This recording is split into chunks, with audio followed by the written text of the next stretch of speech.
नमस्कार, जय हिंद साथियों, मैं सद्दाम। आज का हमारा टॉपिक है गुप्तकालीन मंदिर एवं स्थापत्य कला। और जब हम गुप्तकालीन मंदिर एवं स्थापत्य कला की बात करते हैं तो आपकी परीक्षा की दृष्टि से यह बड़ा महत्वपूर्ण टॉपिक है, क्योंकि आजकल इस मंदिर वाले टॉपिक के अंदर से जो प्रश्न है वो बहुत ज्यादा पूछे जा रहे हैं। ठीक है, जैसा कि आपको थंबनेल पर ही पता चल रहा है, जो मंदिरों की जो शैली होती है तीन होती है। नंबर पहली है नागर शैली, इसके बाद है द्रविड़ शैली जो दक्षिण भारत में थी, एक है बेसर शैली जो आपको यहां पर दिखाई दे रही है। और हमारा जो ये मंदिर है, ये मंदिर नागर शैली में है। ये मंदिर जो दिखाई दे रहा है ये नागर शैली का मंदिर है। तो आज हम मंदिर एवं स्थापत्य कला के बारे में हम पढ़ेंगे। जी हाँ, तो मंदिर एवं स्थापत्य कला के बारे में पढ़ेंगे। अगली बार महत्वपूर्ण बात यह है, जब हम मंदिरों की बात करते हैं तो भारत के अंदर जो मंदिर जो बनवाने प्रारंभ किए थे वो गुप्त शासकों ने प्रारंभ किए थे।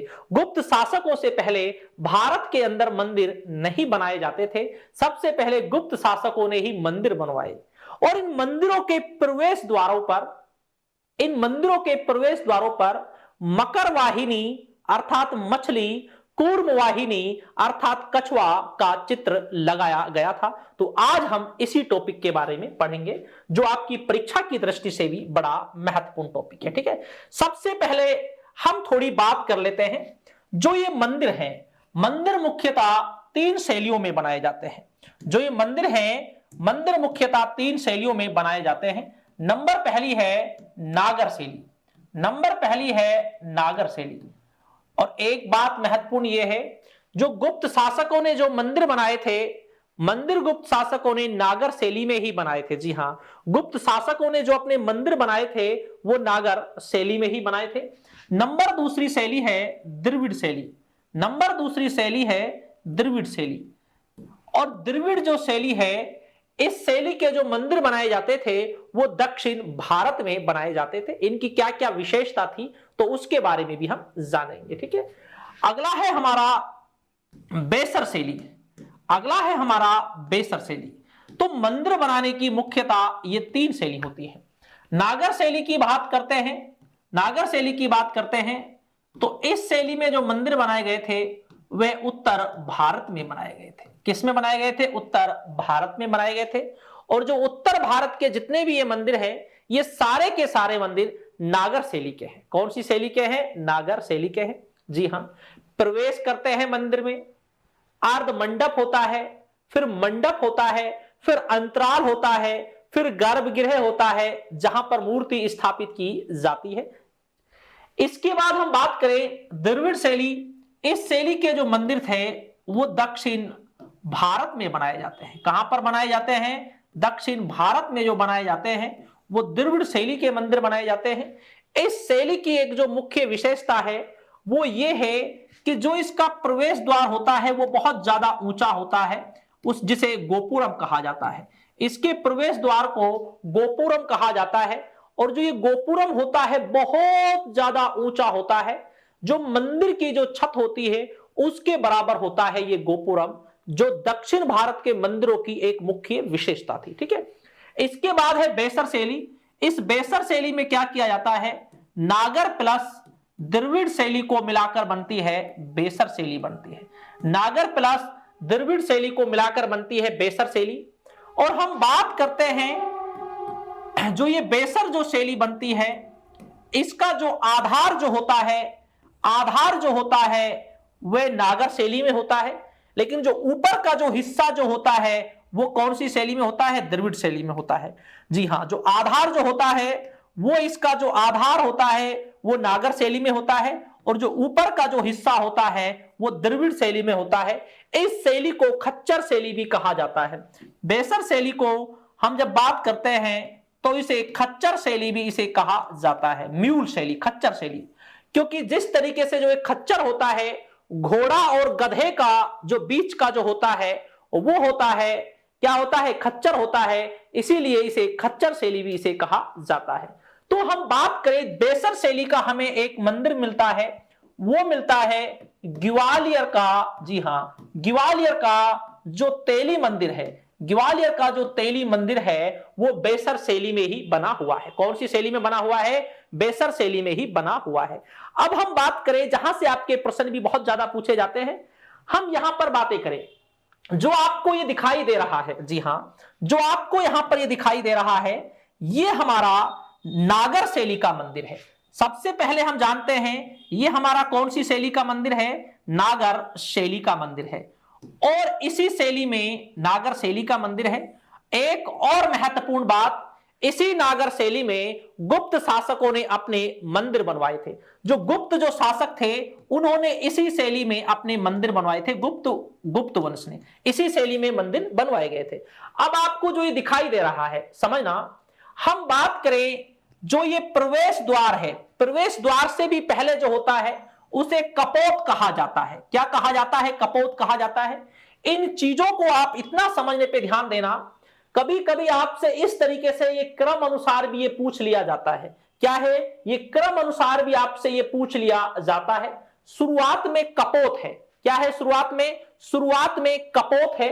ये है कपोत जो प्रवेश से पहले यहां पर है, ठीक है ना। इससे आगे आप चलोगे, इससे आगे है आर्ध मंडप। आर्ध मंडप आप देख सकते हैं, बहुत से मंदिर होते हैं जिनमें दो खंबे होते हैं सामने।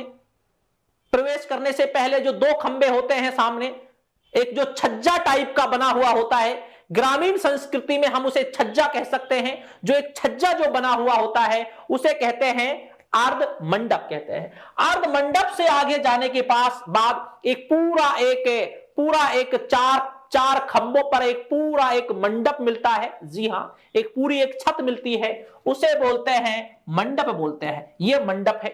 इस मंडप से आगे हम चलेंगे तो यहां पर क्या होता है, बीच में एक गैलरी टाइप की होती है, उसे बोलते हैं अंतराल बोलते हैं। और इसी अंतराल के आगे होता है गर्भगृह। जो ये गर्भगृह है, जी हां, गर्भगृह, ये मंदिर का महत्वपूर्ण जो भाग है वो गर्भगृह है। क्या है? गर्भगृह, ठीक है ना।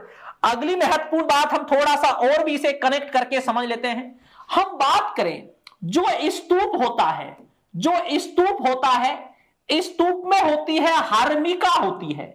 हार्मिका जो होती है वो स्तूप में होती है। जी हां, स्तूप में हार्मिका होती है और हमारे मंदिरों में होता है गर्भगृह।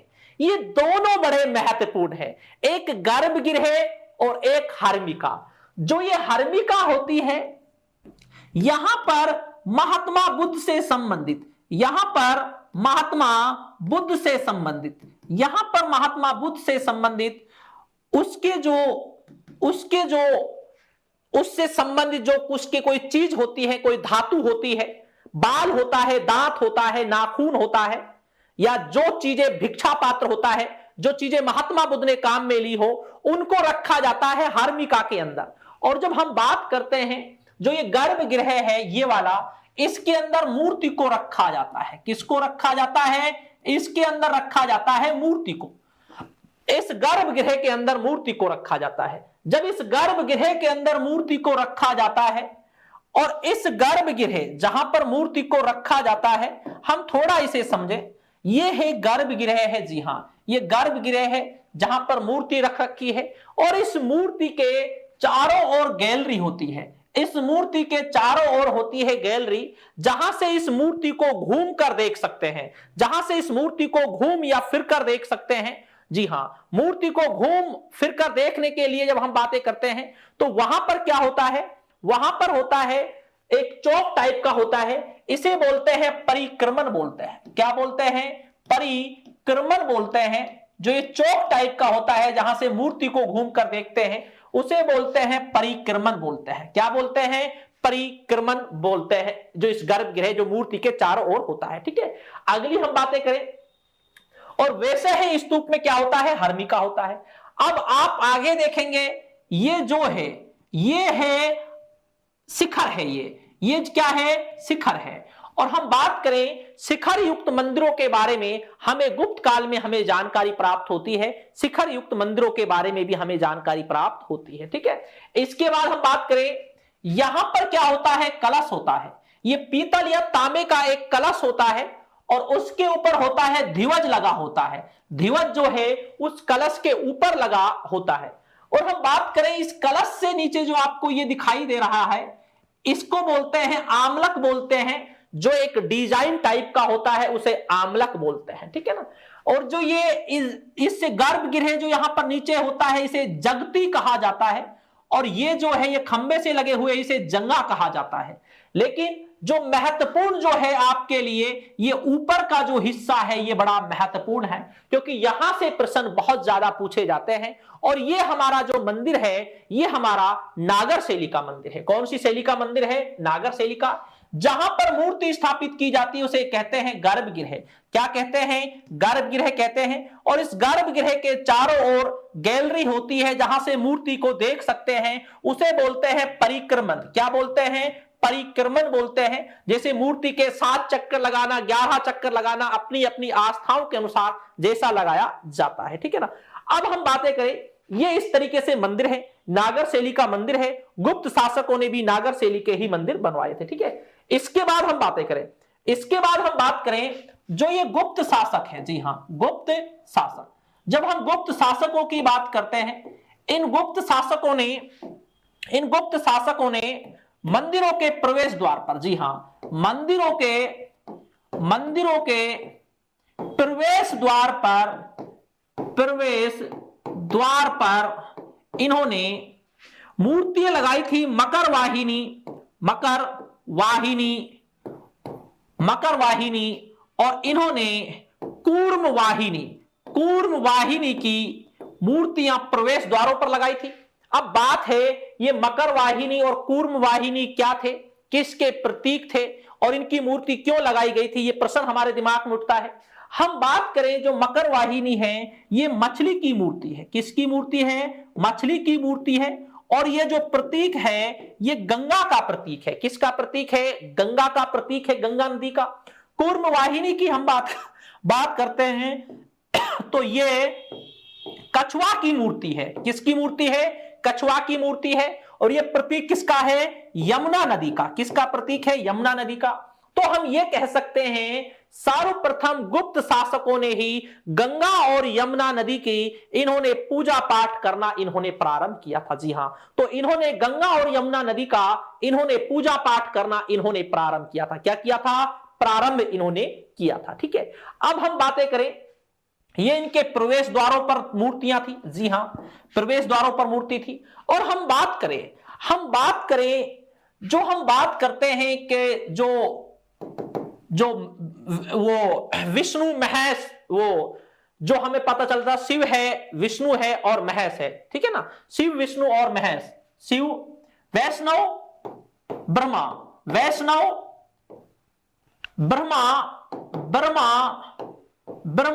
विष्णु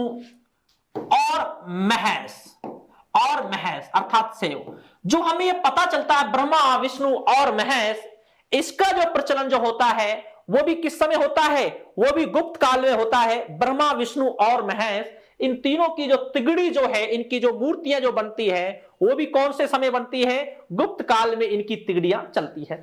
अब हम बात करें कि जो गुप्त काल है इसमें जो मंदिर थे वो कौन कौन से मंदिर प्राप्त होते हैं, कहां कहां से हमें इसके मंदिर प्राप्त होते हैं, ठीक है ना। सबसे प्राचीनतम जो मंदिर है, सबसे प्राचीनतम मंदिर, जो सबसे प्राचीनतम जो मंदिर है वे है सांची का 17 नंबर मंदिर। कौन सा नंबर मंदिर है? 17 नंबर जो मंदिर है सांची का, यह गुप्त काल का सबसे प्राचीन मंदिर है, ठीक है। इसके बाद हम बात करें एक है बड़ा महत्वपूर्ण है देवगढ़ का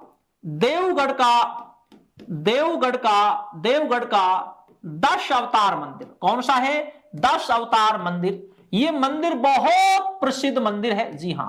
और यह जो मंदिर है ये मंदिर है झांसी के पास ललितपुर में यह मंदिर स्थित है। कौन से में? ललितपुर में यह मंदिर स्थित है, जी हां। और हम बात करें यह मंदिर पहला मंदिर है जो शिखर युक्त मंदिर है। कैसा मंदिर है? शिखर युक्त मंदिर है। और यह गुप्त काल का पहला मंदिर है जो शिखर युक्त है। और गुप्त काल का जो दूसरा जो मंदिर है शिखर युक्त, वो कौन सा है? वो भीतरगांव कानपुर का मंदिर है। अब बात है कि शिखर कैसा होता है, शिखर कैसा होता है। हम बात करें, जो ये आपको शिखर दिख रहा है, ये ऐसा शिखर 15 मीटर का हमें पहली बार जो मिलता है वो देवगढ़ के 10 अवतार मंदिर से मिलता है। जो देवगढ़ का जो 10 अवतार मंदिर है, इससे पता चलता है हमें इस शिखर के बारे में। और ये जो शिखर है बड़ा प्रसिद्ध शिखर है। जी हां, देवगढ़ का 10 अवतार मंदिर से हमें शिखर के बारे में पता चलता है। ठीक है ना। अगली हम बात करें, ये जो मंदिर है इसमें विष्णु को, किसको? विष्णु को शेष सैया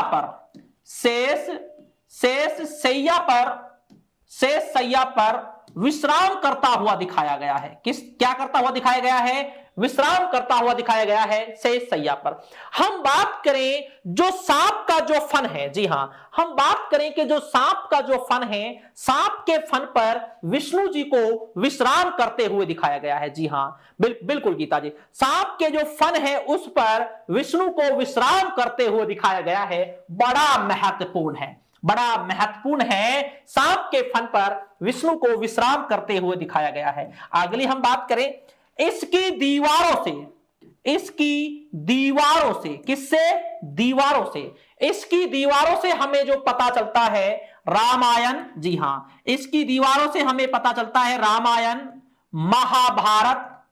महाभारत और जो पुराण की जो कथाएं हैं, किसकी कथाएं हैं? जो पुराण की जो कथाएं हैं उसकी जानकारी हमें इसकी दीवारों से पता चलता है। इसकी दीवारों पर चित्र बने हुए हैं जो रामायण, महाभारत और पुराण से संबंधित है। जी हां, और उससे हमें पता चलता है, रामायण और महाभारत की जानकारी प्राप्त होती है।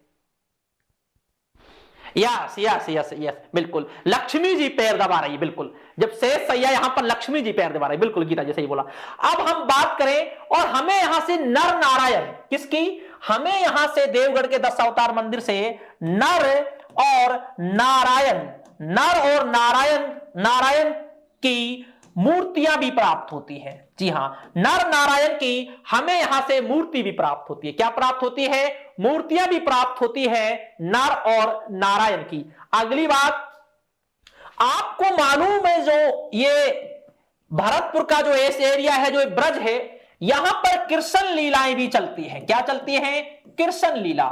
और जब हम कृष्ण लीला की अगर आपसे पूछ लिया जाए कि कृष्ण लीला की जो जानकारी है वो कहां से प्राप्त होती है, आजकल इस तरीके के प्रश्न परीक्षाओं में बहुत ज्यादा पूछे जा रहे हैं कि कृष्ण लीला की जो जानकारी है वो हमें कहां से प्राप्त होती है, तो वो हमें जानकारी प्राप्त होती है इसी देवगढ़ के 10 अवतार मंदिर से हमें कृष्ण लीला की भी जानकारी प्राप्त होती। अगला हम बात करें, ये पंचायतन शैली में है। कौन सी शैली में है? ये पंचायतन शैली में इस मंदिर को बनाया गया है। महत्वपूर्ण, मोस्ट इंपॉर्टेंट आपकी परीक्षा की दृष्टि से पंचायतन शैली की जब हम बात करेंगे कि पंचायतन शैली का मंदिर कहां से प्राप्त होता है, तो याद रखना देवगढ़ का जो 10 अवतार जो मंदिर है वो पंचायतन शैली में है। जी हां, अब देखिए कितने महत्वपूर्ण है। देवगढ़ का 10 अवतार मंदिर झांसी के पास ललितपुर में स्थित है। पहला शिखर युक्त मंदिर है, और दूसरा जो शिखर युक्त मंदिर है वो कौन सा है? भीतरगांव कानपुर का मंदिर है। विष्णु को शेष सैया पर विश्राम करते हुए दिखाया गया है, और इसके पैरों को लक्ष्मी दबा रही है। जी, कौन दबा रही है? लक्ष्मी इसके पैरों को दबा रही है। इसकी दीवारों से रामायण, महाभारत और पुराणों के चित्र प्राप्त होते हैं, और इसी की दीवारों से हमें कृष्ण लीला की भी हमें जानकारी प्राप्त होती है। पंचायतन शैली में है। नर नारायण की मूर्ति भी प्राप्त होती है। और ये जो मंदिर है ये किससे बनाया गया है? पत्थर से बनाया गया है। किससे बनाया गया है? ये पत्थर से बनाया गया है। जी हां, पत्थर से इस मंदिर को बनाया गया है। पंचायतन शैली 5 देवता, बिल्कुल। तो ये मंदिर जो है पत्थर से बनाया गया है। इसके बाद एक मंदिर है हमारा भीतरगांव का मंदिर है। आप मुझे बताइए कि भीतरगांव का जो मंदिर है ये कौन से देवता के लिए समर्पित है? जी हां, भीतरगांव का मंदिर है ये मंदिर जो है, ये मंदिर कानपुर में है। कहां पर है? कानपुर में है। पहला मंदिर है जो किससे बनाया गया है? ईंटों से बनाया गया है। अगर पूछा जाए कि ईंटों के जो मंदिर है उसकी जानकारी हमें कहां से प्राप्त होती है? भीतरगांव का मंदिर से प्राप्त होती है। और ये मंदिर कहां पर है? कानपुर, उत्तर प्रदेश में स्थित है। अगली महत्वपूर्ण जानकारी हम बात करें, यहां से हमें मेहराबदार दरवाजा प्राप्त होता है। दरवाजा प्राप्त होता है। अब एक प्रश्न है कि ये मेहराबदार क्या होता है? आपके दिमाग में आना चाहिए, ये जो मेहराबदार है, ये मेहराबदार क्या होता है? आपने कभी ताजमहल देखा हो, पिक्चर में देखा हो, या कभी आपने फेस टू फेस देखा हो? जो ये ताजमहल है, जी हां, जो ये ताजमहल है, ये ताजमहल जो है, इस ताजमहल का जो दरवाजा है, ये भी क्या है? मेहराबदार है। यूं तो कहा जाता है कि जो ये मेहराबदार है, ये भारत में सल्तनत काल की देन है। किसकी देन है? सल्तनत काल की देन है। मुस्लिम संस्कृति, स्थापत्य कला की देन है। लेकिन जब हम इसकी गहराई में जाते हैं तो हमें पता चलता है ये मुस्लिमों की देन नहीं है, ये देन तो हमारे भारत की थी। किसकी थी? हमारे भारत की थी। और हम बात करें इस मेहराबदार दरवाजे का, जो एग्जाम्पल हमें मिलता है भीतरगांव कानपुर के मंदिर से मिलता है। लेकिन मैंने आपसे प्रश्न पूछा था, ये मंदिर जो है किसको समर्पित है? हम बात करें जो ये मंदिर है, या ये किसी एक देवता को समर्पित नहीं है। जी हां, ये किसी एक देवता को समर्पित नहीं है। जो ये मंदिर है, ये मंदिर विष्णु की मूर्ति भी यहां से हमें प्राप्त होती है। किसकी प्राप्त होती है? विष्णु की भी प्राप्त होती है। इसके बाद हम बात करें, शिव की मूर्ति भी हमें यहां से प्राप्त होती है। किसकी मूर्ति प्राप्त होती है? शिव की मूर्ति प्राप्त होती है। अगली हम बात करें, किसकी मूर्ति प्राप्त होती है? गणेश की भी मूर्ति प्राप्त होती है। किसकी मूर्ति प्राप्त होती है? गणेश की मूर्ति भी प्राप्त होती है। किसकी मूर्ति भी प्राप्त होती है? अगला है, दुर्गा की मूर्ति भी प्राप्त होती है। तो हम ये कह सकते हैं, ये मंदिर किसी एक देवता को समर्पित नहीं है, क्योंकि हमें यहां से कई देवताओं की मूर्तियां प्राप्त होती है। ऐसे प्रश्न आपसे परीक्षा में पूछे जाते हैं। जी हां, ऐसे प्रश्न आपसे परीक्षाओं में पूछे जाते हैं। ठीक है ना। अगला हम बात करें, ये शिखर युक्त दूसरा मंदिर है। अगर हम बात करें भाई, शिखर युक्त पहला मंदिर कौन सा है? वो है देवगढ़ का 10 अवतार मंदिर है।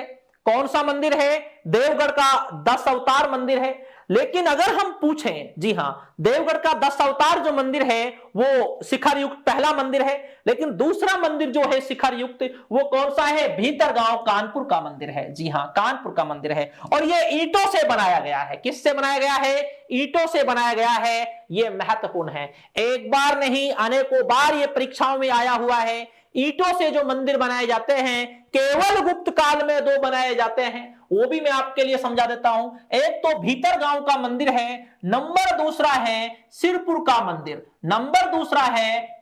का मंदिर। ये सिरपुर का जो मंदिर है एमपी में स्थित है, और ये लक्ष्मण मंदिर है। कौन सा मंदिर है? लक्ष्मण मंदिर है। और ये मंदिर भी किससे बनाया गया है? ईंटों से बनाया गया है। किससे बनाया गया है? ईंटों से बनाया गया है।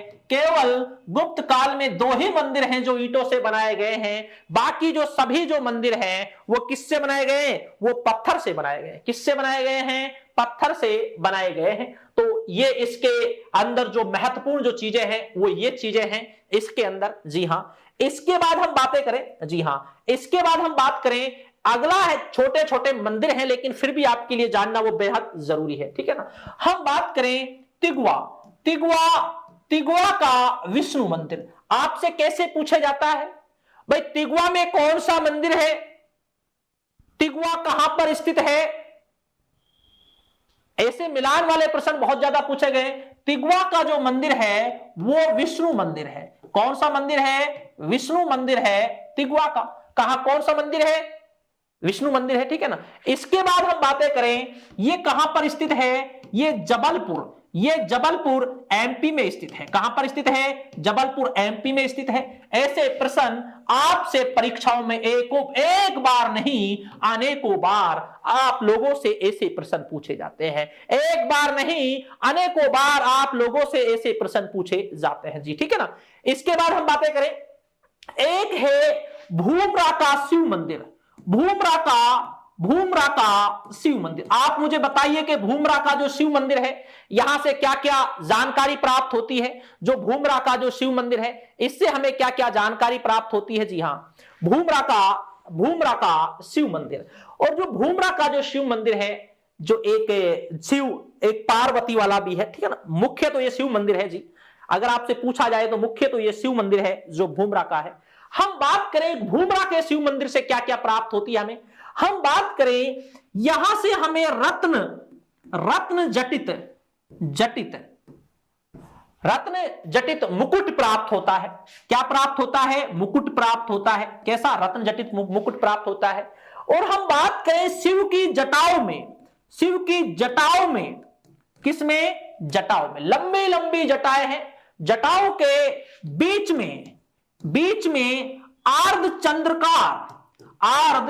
चंद्रकार, जटाओं में बीच में आर्ध चंद्रकार, आधा चांद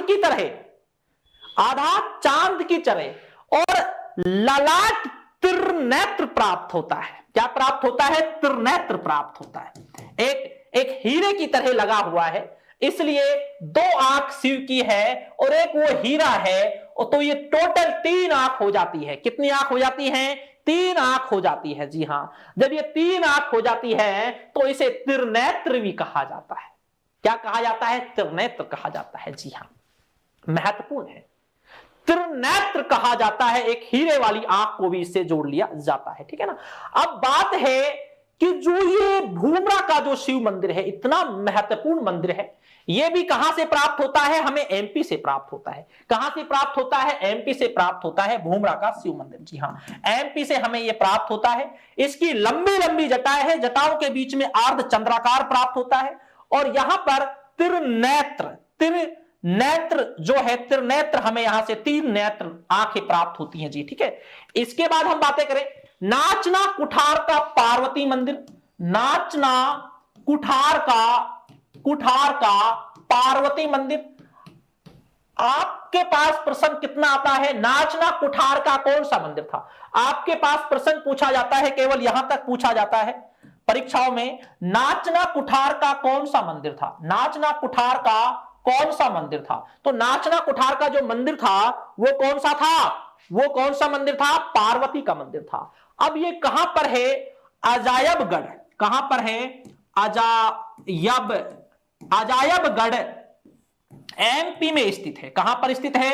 एमपी में स्थित है। और हम बात करें यहां से चौमुख शिव की मूर्ति प्राप्त होती है। जी हां, महत्वपूर्ण, मोस्ट इंपॉर्टेंट, चौमुख शिव की जो मूर्ति प्राप्त होती है नाचना कुठार के पार्वती मंदिर से प्राप्त होती है। जी कौन से? नाचना कुठार के पार्वती मंदिर से प्राप्त होती है जो हमें मूर्ति प्राप्त होती है। जी, और ये कहां पर है? अजायबगढ़, और कहां पर है? एमपी में स्थित है, ठीक है ना। इसके बाद हम बात करें, नाचना कुठार का मंदिर आ गया। इसके बाद हम बात करें जो हमारे मंदिर है जी, एक है एरन का।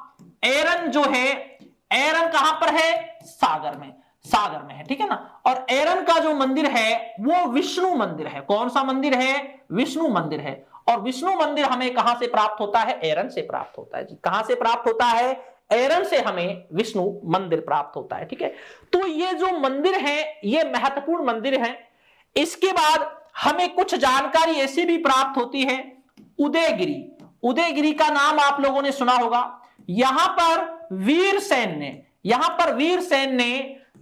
ने गुफाओं का निर्माण कराया था। यहां पर गुफाओं का निर्माण कराया था। ये वीरसेन जो थे चंद्रगुप्त द्वितीय के, जी हां, चंद्रगुप्त द्वितीय के क्या थे? प्रधानमंत्री थे। क्या थे? प्रधानमंत्री थे। और हम बात करें उदयगिरी की जो गुफाएं हैं ये एमपी में स्थित हैं। कहां पर स्थित है? एमपी में स्थित है। और हमें यहां से किसकी बारे में जानकारी प्राप्त होती है? जी हां, हमें यहां से जो विष्णु के, समझना, जो विष्णु के वराह जो अवतार थे, क्योंकि विष्णु के 10 अवतार हैं जिनमें से 9 अवतार आ चुके हैं, 10वां अवतार कल की आना बाकी है। कौन सा आना बाकी है? कल की आना बाकी है। और विष्णु के जो वराह अवतार हैं इसकी जानकारी हमें उदयगिरी से पता चलता है। जी हां, अगली महत्वपूर्ण बात, जो समुद्र से, किससे, समुद्र से पृथ्वी का उदार कर रहा है, समुद्र से जो पृथ्वी को निकाल कर जो बाहर लेकर आ रहा है वो कौन है, वराह है। यह कहां से पता चलता है, उदयगिरि की गुफाओं से पता चलता है। जी हां, उदयगिरि की गुफाओं से हमें पता चलता है। तो जो ये मंदिर है ये गुप्त काल के मंदिर हैं, और सबसे पहले जो मंदिर जो बनाने प्रारंभ हुए थे भारत के अंदर वो गुप्त काल में ही बनने प्रारंभ हुए थे। और हम बात करें जो ये मंदिर थे, ये मंदिर पत्थरों से बनाए गए हैं। केवल 2 ही मंदिर थे जो ईंटों से बनाए गए थे। उन 2 मंदिरों में जो मंदिर थे, एक मंदिर था भीतरगांव कानपुर का मंदिर था और एक सिरपुर का मंदिर था। और ये क्लास मैंने इसीलिए आपके लिए ली थी क्योंकि ये क्लास परीक्षा की दृष्टि से एक बड़ी महत्वपूर्ण क्लास थी। जी हां, तो इसी तरीके से कुछ जो क्लासें जो होंगी आपकी, जो बड़ी महत्वपूर्ण क्लासें होंगी, तो उन क्लासों को हम चाहेंगे कि उन क्लासों को हम ऑनलाइन भी लें, यूट्यूब के माध्यम से भी हम लें। और एक बात मैं आपके लिए, एक जानकारी मैं आपके लिए ये दे देता हूं, जो ये है, इसको आप, जो ये मंदिर है, इस मंदिर में क्रम अनुसार आपसे ये पूछ लिया जाता है, कपोत है, अर्ध मंडप है, महामंडप है, अंतराल है, और कलश है, ध्वज है, आमलक है, शिखर है। तो इस तरीके से आपकी परीक्षाओं में ये पूछे जाते हैं और जो बड़े महत्वपूर्ण हैं। तो आज की जो हमारी क्लास थी ये गुप्त काल की मंदिर एवं स्थापत्य कला से संबंधित थी। तो ठीक दोस्तों, शुक्रिया, धन्यवाद और जय हिंद।